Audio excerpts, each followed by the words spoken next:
Hello बच्चों, कैसे हैं आप सब। लास्ट वीडियो में हमने देखा कि किसी मैट्रिक्स का एडजॉइंट कैसे निकालते हैं और इस वीडियो में हम देखेंगे कि किसी मैट्रिक्स का इनवर्स कैसे निकालते हैं एडजॉइंट का यूज करके। तो सबसे पहले देखते हैं इनवर्स किस मैट्रिक्स का निकल सकता है। इनवर्स ऑफ ए मैट्रिक्स, जहां तक हमने सीखा है, अगर ए और बी दो मैट्रिक्स हैं और उनकी मल्टीप्लाई आइडेंटिटी मैट्रिक्स है तो इसका मतलब होगा कि ए और बी एक दूसरे का इनवर्स है।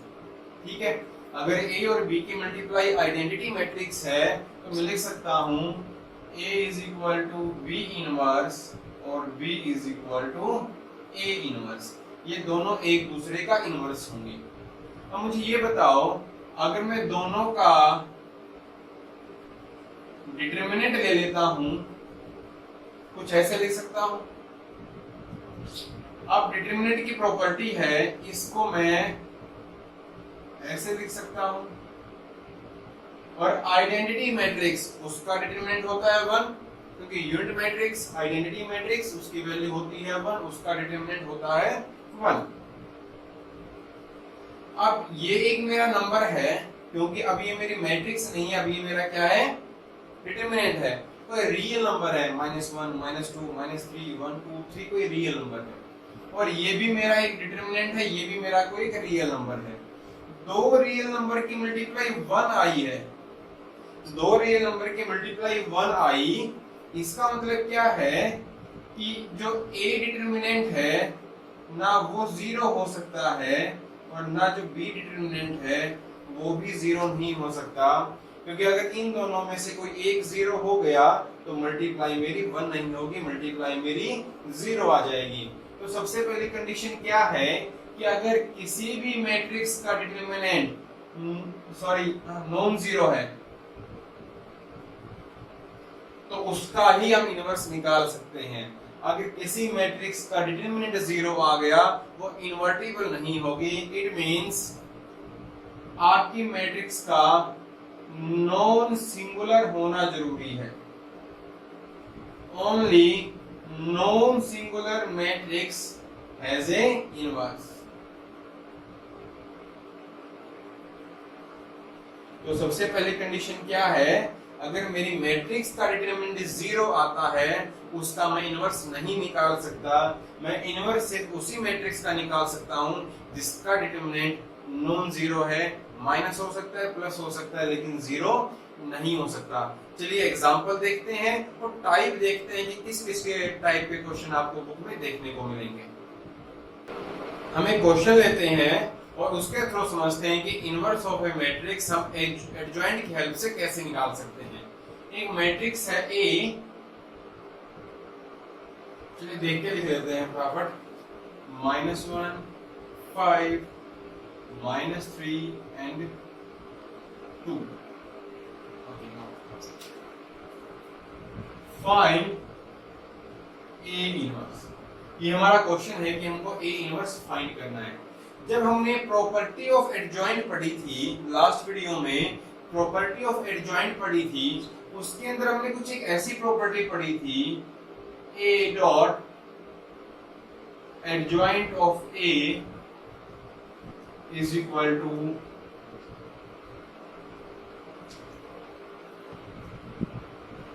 Determinant of A into R. और ये आपकी कोई भी मैट्रिक्स हो सकती है ऑर्डर n की। हमने जब एडजॉइंट पढ़ा था लास्ट वीडियो में, एक प्रॉपर्टी करी थी, अगर किसी मैट्रिक्स की मल्टीप्लाई उसी के एडजॉइंट से कर दी जाए तो जो आंसर मिलेगा वो क्या मिलेगा, determinant of A into identity matrix. क्या इसका यूज करके मैं adjoint of A divide by A is equal to I A नहीं सकता? बोलो है ना।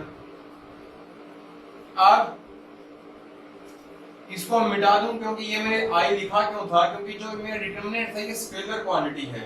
स्केलर क्वांटिटी को मैट्रिक्स बनाने के लिए मैंने इसको आइडेंटिटी से मल्टीप्लाई कर दी, लेकिन जो अब मेरा ये आया है ये मेरी मैट्रिक्स है, तो इसको लिखने की जरूरत नहीं है।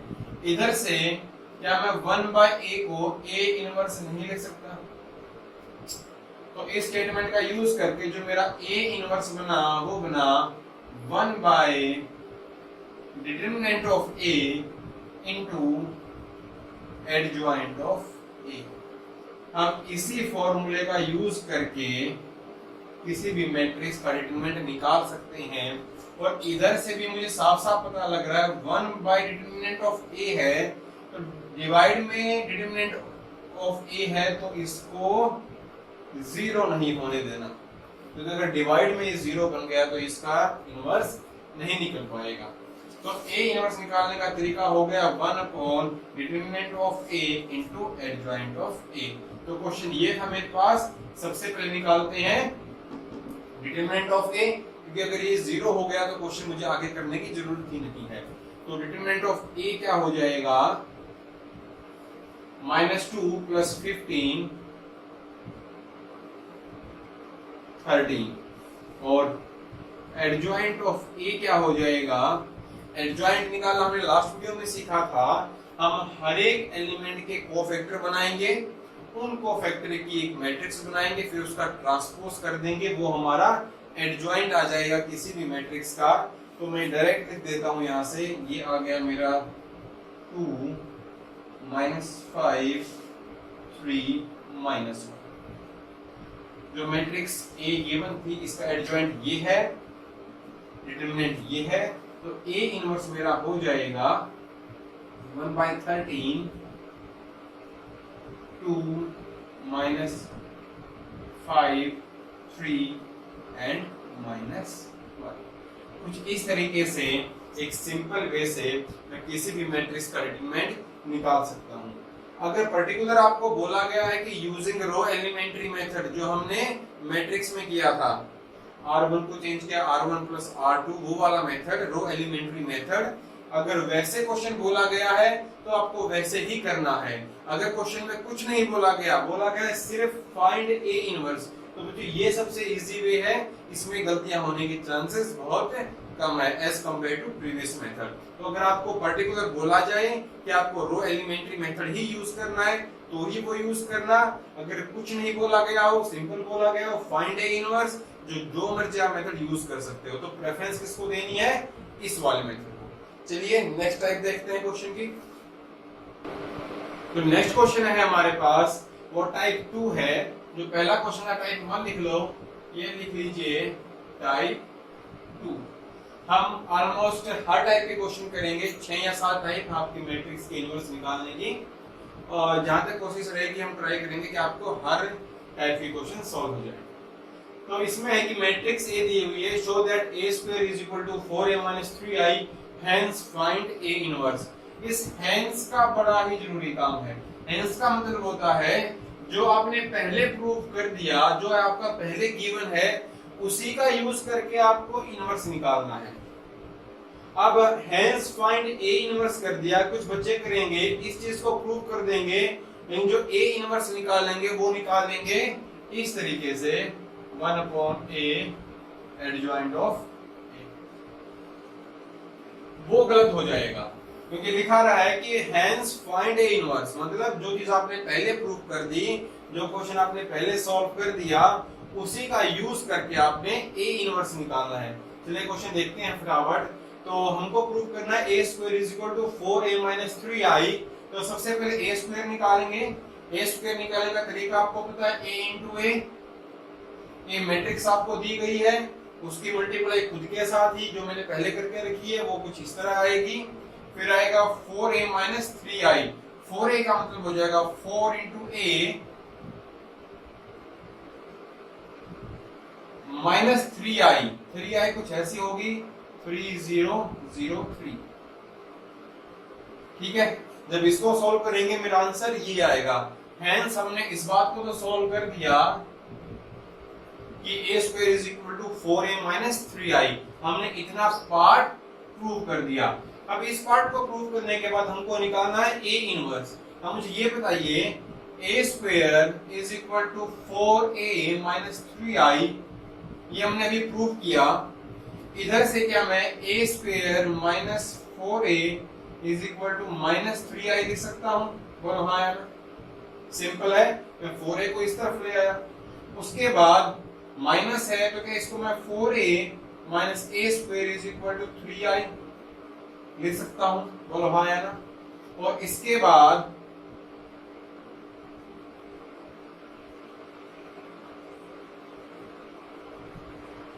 ये लिख सकते हैं, बोलो हाँ या ना? अब इस स्टेप के बाद कुछ इधर है मेरे पास और सामने है आई, आई मतलब 1, आइडेंटिटी मैट्रिक्स। तो क्या इस क्वेश्चन को मैं a इंटू 1/3 माइनस a लिख सकता हूं? मैंने कुछ नहीं किया, मैंने ऊपर से बस a कॉमन निकाला है, ऊपर से a कॉमन निकाला। जब a कॉमन निकालूंगा तो 4i बचेगा, क्योंकि अकेला 4 मैं नहीं लिख सकता, 4 को मुझे मैट्रिक्स बनाना पड़ेगा, तो मैट्रिक्स बनाने के लिए i की मल्टीप्लाई, तो ऊपर से मैंने a कॉमन निकाल लिया। अब इधर है मेरे पास a, इधर है मेरे पास 1/3 4i माइनस a, और इन दोनों की मल्टीप्लाई i है, इसकी और इसकी मल्टीप्लाई i है। इसका मतलब ये एक दूसरे के इनवर्स हैं। It means a inverse is equal to 1/3 4i minus a। बोलो हाँ या ना? दो चीजों की मल्टीप्लाई i, इसका मतलब ये एक दूसरे के इनवर्स, ये इसका इनवर्स और ये इसका inverse.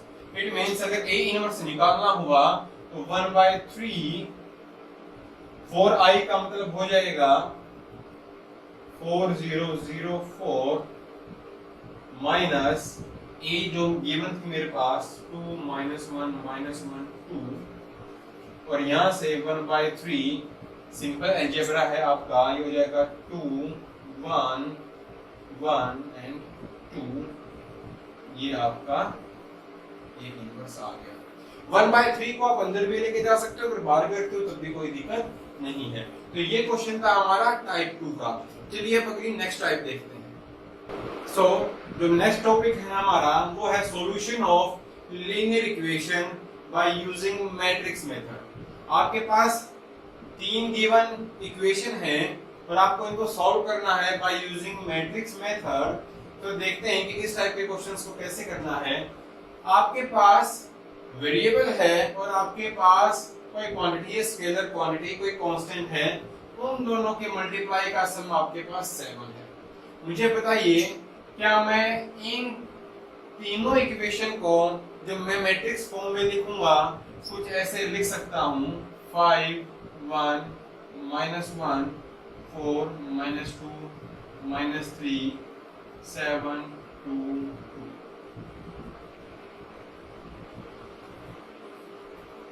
into x y z।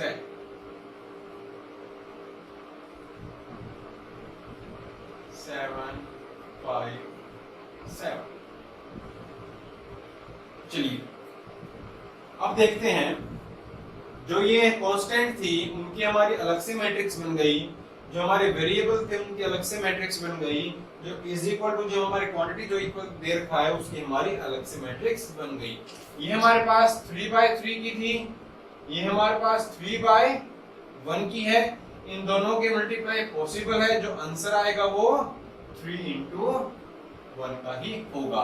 अगर हम इन मैट्रिक्स की मल्टीप्लाई करके सॉल्व करते हैं तो हमारे पास यही 3 इक्वेशन बनेगी। ठीक है बच्चों, अब इसको मान लीजिए कैपिटल A, इसको मान लीजिए x और इसको मान लीजिए b। तो हमारे पास ax is equal to b आ। मुझे वैल्यू निकालनी है x की, it means x y z की। मुझे x की वैल्यू चाहिए। एक काम करते हैं, दोनों तरफ प्री मल्टीप्लाई करते हैं a इनवर्स की, तो ये कुछ ऐसा हो जाएगा, और ये मेरा आ गया i, ये मेरा x, a इनवर्स b, और यहां से x is equal to a inverse b। ठीक है, मुझे x की वैल्यू निकालनी है और वो कैसे आएगी, जब मैं ए इनवर्स को बी के साथ मल्टीप्लाई कर दूंगा।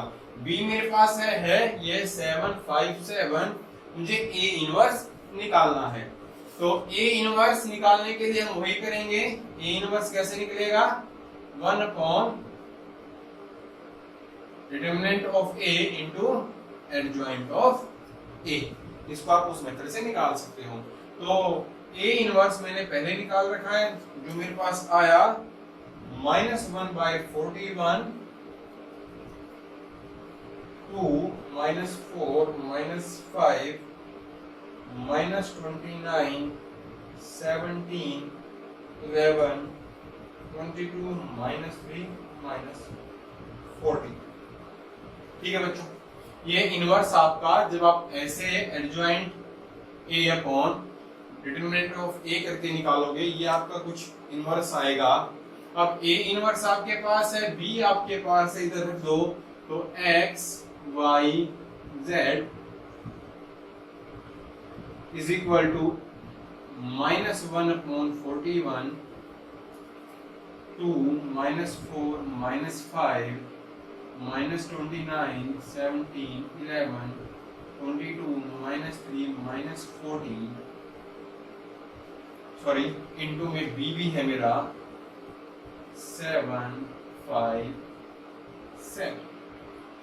जब मैं इन दोनों के मल्टीप्लाई करूंगा और डिवाइड में -41 करता हूं तो मेरा आंसर आएगा 1 1 -1।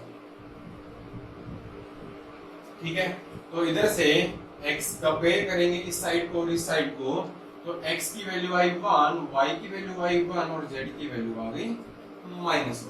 तो जब आपके पास सॉल्यूशन ऑफ लीनियर इक्वेशन वाला कुछ क्वेश्चन आता है तो आपको इस ढंग से करना है कि जो इक्वेशन आपके पास हैं उनको मैट्रिक्स के फॉर्म में लिखना है।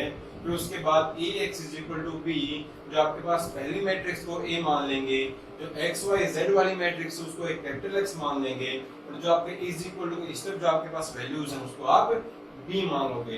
कुछ इस तरीके से आप क्वेश्चन को निकाल सकते हो। ए इनवर्स निकालना पड़ेगा, वो आपको एडजॉइंट वाले तरीके से निकालना है क्योंकि उसे इजी रहता है। उसके बाद उसकी वैल्यू इधर पुट कर दो तो आपके पास x y z की वैल्यूज आ जाएंगी। चलिए एक अगली टाइप देखते हैं क्वेश्चंस की। अब हम देखते हैं कुछ इस टाइप का क्वेश्चन। आपके पास मैट्रिक्स A गिवन होगी। If matrix A is equal to this one, find A inverse, hence solve the system of linear equation. Question पहले बोला गया है कि ये आपके पास A है और आपको पहले A इनवर्स निकालना है और उसके बाद उस A इनवर्स का यूज करके, क्योंकि इधर हेंस आ गया, हेंस का मतलब ये है कि जो आपने पहले यूज कर लिया, जो आपने पहले निकाल लिया, जो आंसर आपने पहले निकाला हुआ है उसी का यूज करके आपको फर्दर जो पूछा गया वो निकालना है। ठीक है, hence find system of solution of these linear equations. तो सबसे पहले हमें A इनवर्स निकालना है। A इनवर्स का वही तरीका 1 upon determinant of A into adjoint of A। ये आपको याद करना है, ये आपको निकालना है। मैंने पहले से निकाल रखा है। A इनवर्स मेरे पास ये आया। ठीक है, अब मुझे इनका सॉल्यूशन निकालना है। इनके सॉल्यूशन के लिए मैं इसकी मैट्रिक्स बनाऊंगा। सबसे पहला काम वो कुछ मेरे पास ऐसे बन जाएगी 3 2 1 4 -1 2 7 3 -3। नाउ इनटू में x y z is equal to 6 5 and 7। Now हम क्या करते हैं, इसको कुछ नाम देते हैं। A नाम नहीं देंगे क्योंकि A तो मेरे पहले किसी को नाम दे रखा है। हम B नाम दे देते हैं इसको एक बार, इसको x, इसको c। Now bx is equal to c and x is equal to b inverse c। मुझे x निकालना है, मतलब x y z की वैल्यू निकालनी है। मुझे b इनवर्स चाहिए। उसने बोला hence find the solution of linear equation. Hence का मतलब इसका यूज करना है। तो इसका यूज कैसे हो सकता है? जब मैंने इसको मैट्रिक्स फॉर्म में लिखा तो मुझे पता लगा जो ये वाली मैट्रिक्स है और जो ये वाली मैट्रिक्स है दोनों सेम है। क्योंकि जब मैंने इसको मैट्रिक्स फॉर्म में लिखा, मेरे पास जो ये मैट्रिक्स बनी और जो मुझे गिवन मैट्रिक्स थी, दोनों मैट्रिक्स मेरे पास सेम है। हालांकि पहले वाले का मैं इनवर्स निकाल चुका हूं, उसी का यूज करना है। A is equal to B मुझे नजर आ गया, इसका मतलब अगर A is equal to B है तो A inverse is equal to B inverse भी होगा। इसी का मतलब होता है हेंस। जो मैंने पहले निकाल लिया बस उसी का यूज करना है, अलग तरीके से मुझे इनवर्स नहीं निकालना। तो इधर मैं इनवर्स निकालना रख दूंगा, तो ये आया था 1/62 -3 9 5 26 -16 -2 19 5 -11 और मल्टीप्लाई कर दूंगा 6 5 6 के साथ। ठीक है, इस तरीके से इनकी मल्टीप्लाई करने के बाद मेरे पास x y z की वैल्यूज आ जाएंगी। x y z देख लेते हैं इसकी डायरेक्ट वैल्यू क्या आई हुई है। So x is equal to 1, y is equal to 1 and z is equal to 1। तो इस टाइप के अगर क्वेश्चन आता है आपके पास कि आपको एक मैट्रिक्स गिवन है, उसका पहले इनवर्स निकालना है और उस इनवर्स का यूज करके आप दूसरी मैट्रिक्स का इनवर्स या दूसरी मैट्रिक्स का जो x y z की वैल्यू है वो आप निकाल सकते हो। इस क्वेश्चन के अंदर एक थोड़ा बहुत चेंज भी आ सकता है। चलिए उस चेंज को देखते हैं कि क्वेश्चन क्या बनेगा। चलिए इस टाइप को देखते हैं। आपको दिया हुआ है क्वेश्चन, इक्वेशन सेम है, वह जो ये मैट्रिक्स है वो थोड़ी सी चेंज हुई है। मैट्रिक्स आपके पास है ये, इक्वेशन आपके पास वही है। अब सेम क्वेश्चन है कि find A inverse and hence find the value of x y z, solve the system of linear equation. तो सबसे पहले वही काम करेंगे, इधर इसको मान लेंगे a इधर गिवन है तो इसको मान लेंगे b, ये x है और ये c हो जाएगा मेरा। हेंस करके हमको इसका यूज निकालना है, सॉरी हेंस करके हमको इसका x y z की वैल्यू निकालनी है इसका यूज करके। अब इसका यूज कैसे करें? जब मैंने इसकी मैट्रिक्स बनाई तो मेरे पास कुछ ये वाली मैट्रिक्स बनी, लेकिन जो गिवन मैट्रिक्स थी मेरे पास कुछ ऐसी थी। पहले वाले क्वेश्चन में क्या था, ये दोनों मैट्रिक्स सेम थी, तो जो इसका इनवर्स आ था मैंने इसकी जगह पुट कर दिया तो मेरा आंसर आसानी से आ गया। लेकिन अब देखते हैं क्या सेम है। सेम नहीं हो पाएंगे क्योंकि जो A है वो B का ट्रांसपोज है। ये आप दूसरी एंगल में ये निकलें कि जो A ट्रांसपोज है वो B के इक्वल है। ये 3 4 7 इधर है, 3 4 7 2 -1 3 2 -1 3 1 2 -3 1 2 -3। इट मींस जो A का ट्रांसपोज है वो किसके इक्वल है? B के इक्वल है। लेकिन जब मैं इसको सॉल्व करूंगा मुझे चाहिए bx = c, x = b inverse c। Last question में जो b इनवर्स था वही a इनवर्स था, तो मैंने डायरेक्ट इसकी वैल्यू पुट कर दी थी। लेकिन इस क्वेश्चन में ऐसा नहीं है, इसमें ये एक दूसरे के ट्रांसपोज हैं। तो उस चक्कर में क्या करेंगे, क्या मैं ये लिख सकता हूं a ट्रांसपोज = b। अगर मैं दोनों तरफ इनका इनवर्स लेता हूं तो A ट्रांसपोज का इनवर्स = B इनवर्स। ठीक है बच्चों, कुछ ऐसा। अब एक प्रॉपर्टी है, चलो कुछ प्रॉपर्टी लिख लेते हैं इनवर्स की, जो शायद हमने नहीं करी अभी तक। उसके अंदर क्या है प्रॉपर्टीज में कि A ट्रांसपोज का इनवर्स = A इनवर्स का ट्रांसपोज। इसको हम ऐसा ले सकते हैं कि जो A हमारी मैट्रिक्स है उसका ट्रांसपोज करके इनवर्स निकालो या इनवर्स करके ट्रांसपोज निकालो, बात सेम होगी। तो इसका मतलब A ट्रांसपोज का इनवर्स = B इनवर्स। मैंने दोनों तरफ क्या किया, इनवर्स ले लिया। उसके बाद इस प्रॉपर्टी का यूज करके इनवर्स अंदर आ जाएगा, ट्रांसपोज बाहर चला जाएगा, = B इनवर्स। तो B इनवर्स क्या है मेरा, A इनवर्स का ट्रांसपोज। क्या मेरे पास A इनवर्स है, ये है, तो क्या उसका ट्रांसपोज? हाँ, निकाल सकता हूँ। रो को कॉलम बनाना है, कॉलम को रो बनाना है। इट मींस जो B इनवर्स आएगा वो क्या होगा मेरा, A इनवर्स का ट्रांसपोज। तो ये A इनवर्स है, इसका ट्रांसपोज कुछ ऐसा हो जाएगा -3 26 19 9 -16 5 and 5 -2 -7। तो मेरे पास B इनवर्स भी आ गया। बी इनवर्स को मैं इधर रखूंगा, सी की वैल्यू इधर रखूंगा, मेरे पास एक्स की वैल्यू आ जाएगी। एक दो प्रॉपर्टी और देख लेते हैं जो इसकी थी। ए इनवर्स का अगर मैं दोबारा इनवर्स करता हूं तो मेरे पास फिर से ए मिल जाएगा। ठीक है बच्चों, कुछ और प्रॉपर्टीज हैं। अगर मैं ए बी का इनवर्स करता हूं तो होगा B inverse into A inverse के। ठीक है, उसके बाद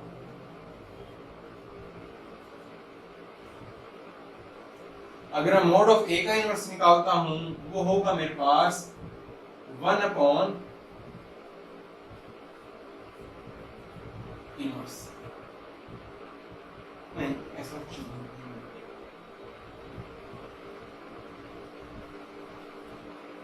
अगर आपके पास ए इनवर्स दे रखा है x, तो ए इनवर्स का इनवर्स हो जाएगा 1 अपॉन x, कुछ ऐसे। उसके बाद जो k of a inverse is equal to 1 by k a inverse. ठीक है, ये आपके पास 4-5 प्रॉपर्टीज हैं जो आपको क्वेश्चन निकालते वक्त याद रखनी है। चलिए नेक्स्ट टाइप देखते हैं क्वेश्चन कौन सी है।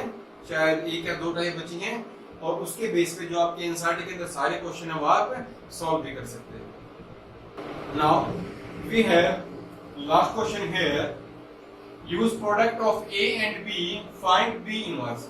इट मींस आपको ए इंटू बी का यूज करके बी का इनवर्स फाइंड करना है या ए का इनवर्स भी फाइंड कर सकते हो।